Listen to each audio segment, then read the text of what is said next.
Did Father Carlos sit behind these children, follow them around, stare at them, growl at them, wink at them, tell them to be quiet about the incident, and floss his teeth with an eighth grader's hair?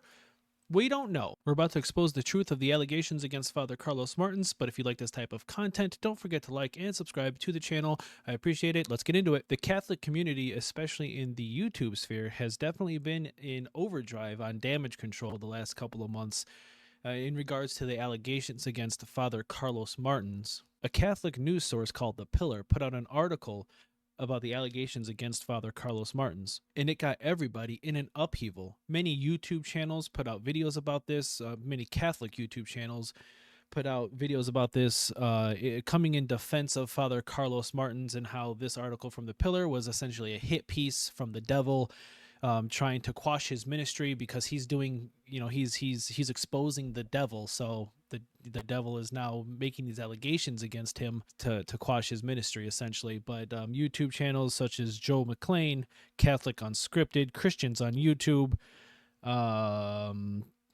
Catholic Adventurer, they all have, just in YouTube, just type in Father Carlos Martins, and you can see all of the videos that are coming in defense of Carlos Martins.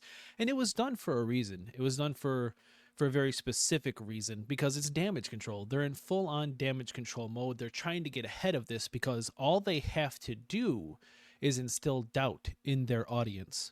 That's all they have to do, is make their audience feel like these allegations are simple, trivial, and unsubstantiated. And once they have that feeling, it's so hard to then convince people, hey, actually, there's something really weird going on here. The article from The Pillar, surprisingly, was pretty unbiased. It's a Catholic news source, so I was hesitant to trust them, but I read the article myself, and it's actually very, very fair and very accurate. So we're gonna go over it real quick. This right here is the meat of it. The priest, Father Carlos Martins, is well known for the Exorcist Files, a 2023 podcast series featuring dramatic audio portrayals of allegedly demonic encounters Martins claims to have experienced in ministry as an exorcist. According to a statement from the Queen of the Apostles Parish in Joliet, Illinois, Martin was accused Thursday of an unspecified incident involving students, which prompted Father Michael Lane, parish moderator, to contact the police.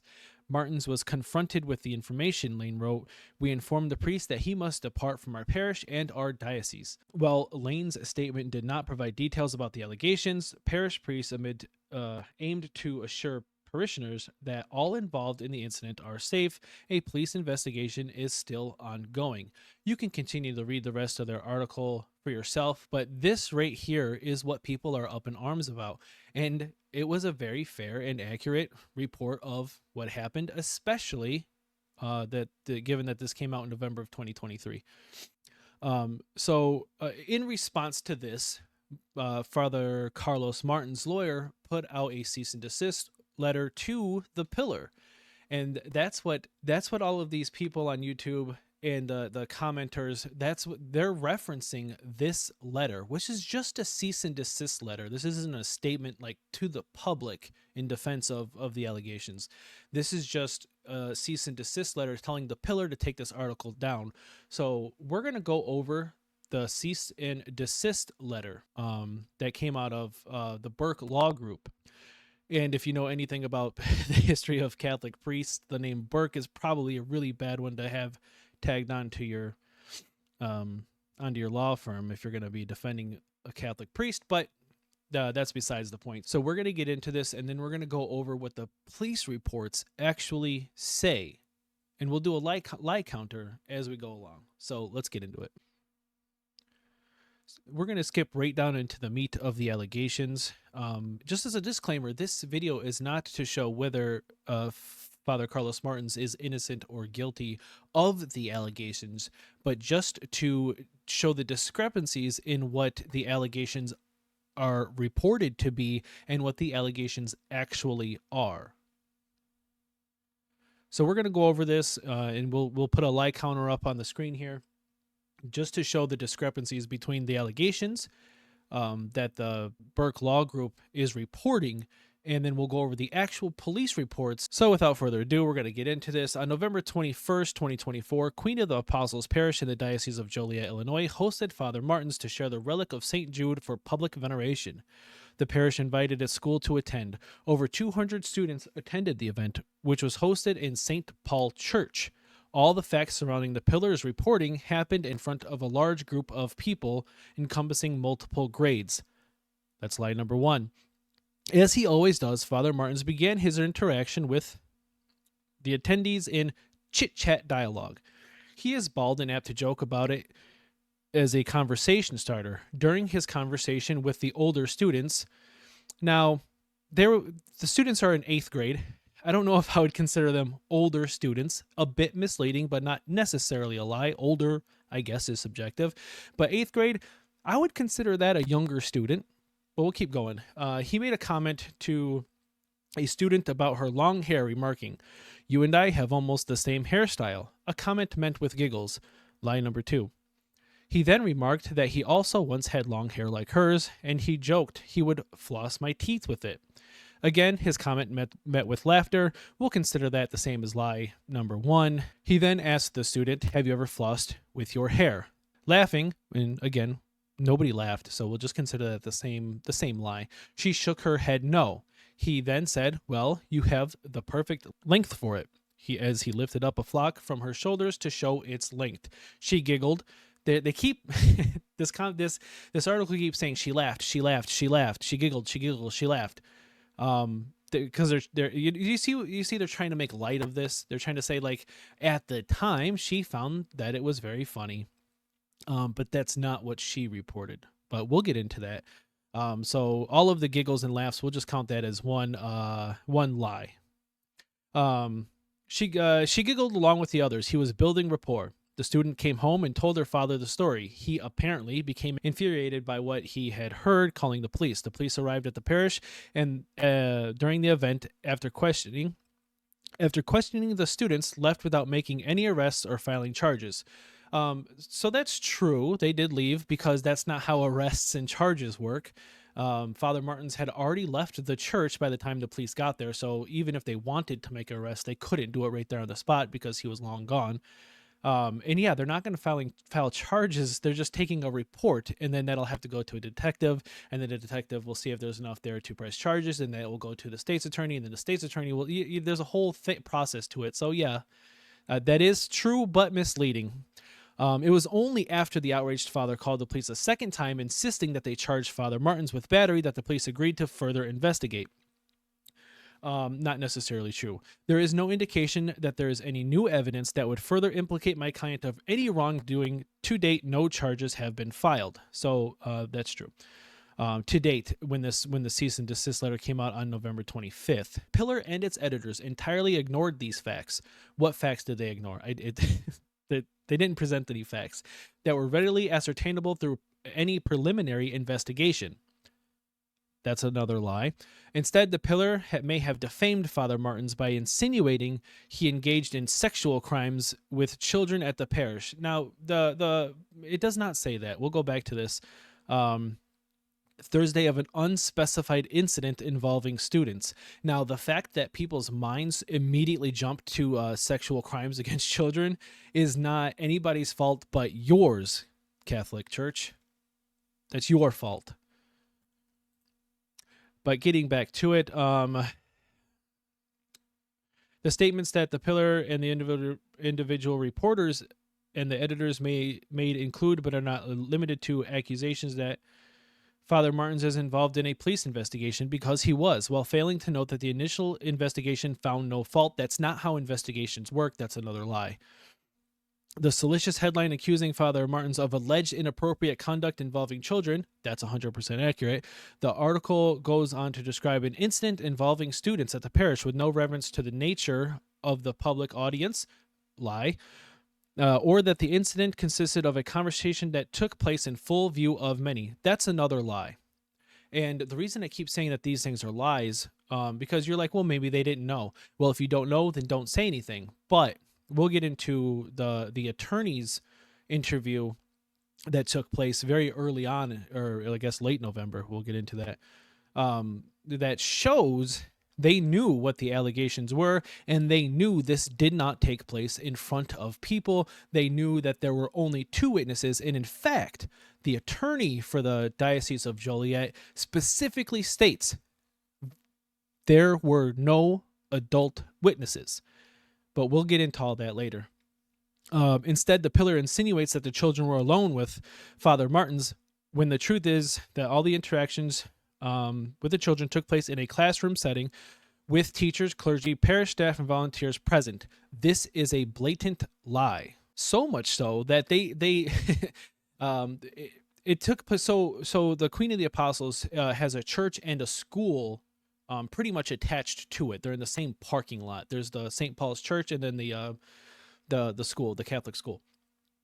So to say that this took place in a classroom setting, while also saying that the relic was displayed in the church part of it, is another blatant lie.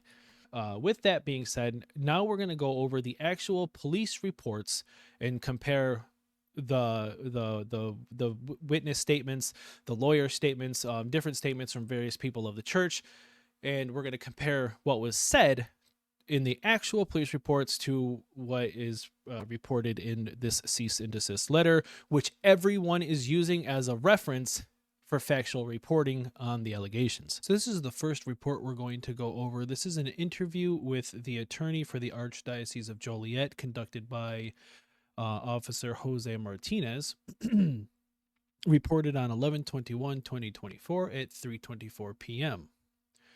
The narrative says, on 11/22/24, I spoke with Mary Ann McLean, attorney with the Archdiocese of Joliet.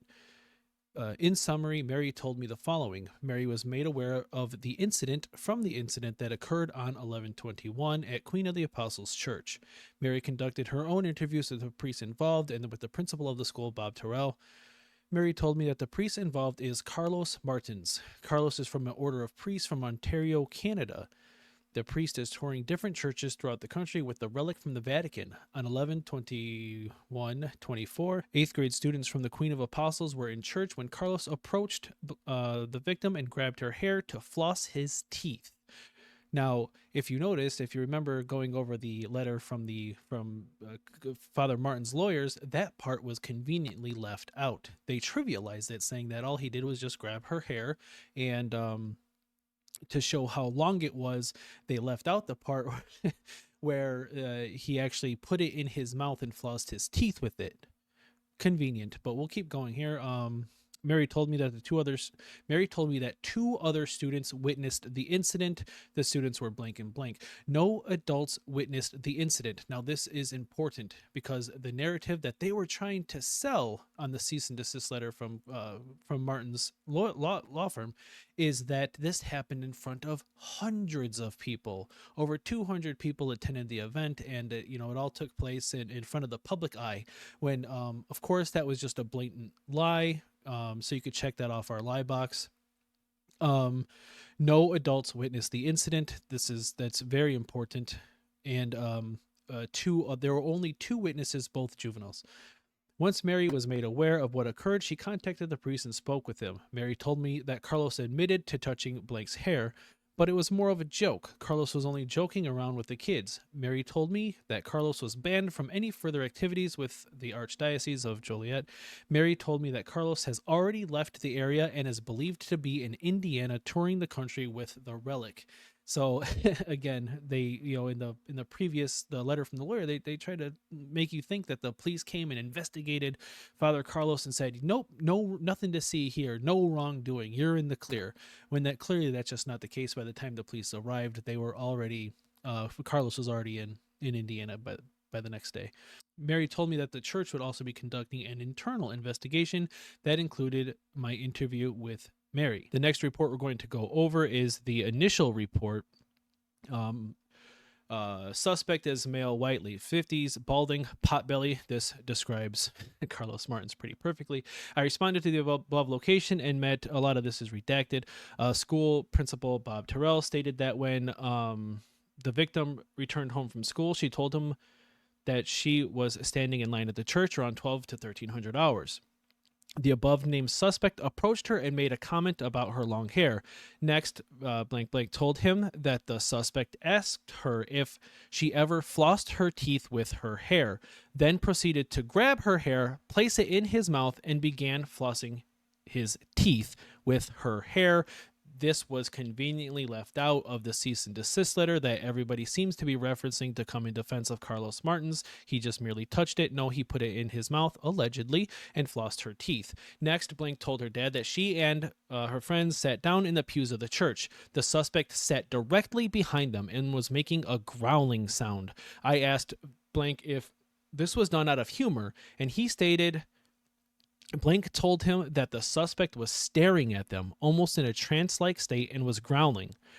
Blank provided me with the above-mentioned description of the suspect with the principal, which principal, redacted, told me did not match with two young priests that were currently working at the school or church. Blank stated today was the relic of St. Jude, a Catholic event in which the statue of St. Jude was taken all over the world to be seen in different Catholic places. And the suspect, it could be one of those described by blank. It should be known that as I was walking out, a priest from St. Jude told me Father Carlos Martins was the host of the event and was chosen by the Vatican to escort the statue around the world. Father Carlos Martins hosts a YouTube channel and podcast called The Exorcist Files and is a popular figure. The priest showed me an internet picture of Martin, stated that he was at the church at the time of the incident, and made the description provided by blank. We did show the victim the photograph, who texted it to another victim, to which she replied, "Oh my God, yes, Dad, that's him." It also should be known that Mary Ann McLean, an attorney representing the Diocese of Joliet, was on the scene and investigating the matter for the church. Nothing further. So this is the initial police report that they say that they're going off of, or that they're using to say that, you know, the police took no further action. You'll on all these YouTube channels, when they're going over this, they'll say the police found no wrongdoing. The police didn't arrest. They didn't make charges. Even the cease and desist letter that we went over. So just because they didn't make an arrest right there on the scene does not mean that there was no wrongdoing, or that the police found him innocent, or the police found nothing to move forward with. But let's keep going. Okay, so okay, now we're going to move on to the actual witness statements. On 11/26, I met with blank and blank at their residence at blank. The following is the summary, not verbatim, of the interview between me and blank. Please see recorded interview for further details. Blank stated that on 11/21, she, along with blank stated that on 11/21/24, she, along with her 8th grade classmates, attended a presentation of a religious relic at her school. Along with her class, walked into the church, not a classroom setting. Blank was towards the back of the line with her 2 classmates, blank and blank. Father Michaels was showing the relic when that priest came from behind them and started talking to them. The priest, later identified as Father Carlos, started looking at blank and her friends. The interaction occurred in front of the church towards the front door. Father Carlos grabbed her friend's hair and commented on how long her hair was. Father Carlos then put blank's hair in his mouth around his teeth and asked her if she had ever flossed with it. Blank responded that she had not, and why would she do that? The 3 went to see the relic and sat in the back of the church on a pew. Father Carlos came from behind them, and Father Carlos started staring at them and making growling noises. Blank felt that this was not done in a joking manner. The kids felt uncomfortable during the interaction with Father Carlos and proceeded to walk into the church and viewed the relic. Blank also told us that Father Carlos was winking at Blank and telling him to be quiet. Blank stated that Blank called the principal to report the incident and that it was Blank who showed them a picture of Father Carlos and helped identify him. That concluded my interview. This is the second witness interview. Blank attends Queen of Peace School. Was blank. The 3 were in line to view a religious relic at the school. So this is the second witness interview. Blank attends the Queen of Peace School. Was blank. The 3 were in line to view a religious relic at the school church when Father Carlos came up to blank. Father Carlos told blank to be quiet because blank was laughing. Father Carlos kept looking at blank's hair. Father Carlos commented that blank had hair like him. Blank thought it was weird because because the Father Carlos was clearly bald. Father Carlos then asked blank if she had ever flossed her teeth with her hair. Blank said no. Father Carlos said, "I will show you," and grabbed blank's hair and put it in his mouth. According to blank, Father Carlos ran hair through his teeth. And her friends, Blank and her friends went to see the relic and sat down. Father Carlos then sat down behind them and began to make growling noises. Blank never met Father Carlos before this encounter and felt that the encounter was weird. Blank had identified Father Carlos through pictures that had been shown to her by her friends, father, and clergy at the school. The encounter occurred inside the church, and there were no other witnesses to the incident. That concluded my interview with Blank. Blank at this time is not sure if he wants the father of the victim is not sure at this time if he wants anything criminally done. Blank told me that he would like to wait until after the holidays since there are other family issues going on right now. And again, this video is not to say whether or not Carlos Martins committed the allegations against him. It's just to show how the allegations are being reported in the Catholic community and what the allegations actually were. Whether they're true or not, that's for a court to decide. But at least report the allegations in their full context, right? Did Father Carlos sit behind these children, follow them around, stare at them, growl at them, wink at them, tell them to be quiet, about the incident, and floss his teeth with an 8th grader's hair? We don't know. But I'm going to take the side of the children who claimed that this happened, because why would they? Why would 3 separate children decide that they want to make up some random story about a random priest who was simply trying to show off a relic at the church? What goal would they have? What would be the 3 separate witnesses' independent motivations for lying? Now they have to possibly go to court. Maybe they have to stand trial. This is a big deal, not something that somebody would simply whimsically make up. But maybe they did. Either way, Carlos Martins was in fact arrested. He did turn himself in, and he is scheduled to appear in court on February 24th at 9 a.m. And I will be investigating the story further to see where this goes, to see whether or not he was found guilty. So stay tuned.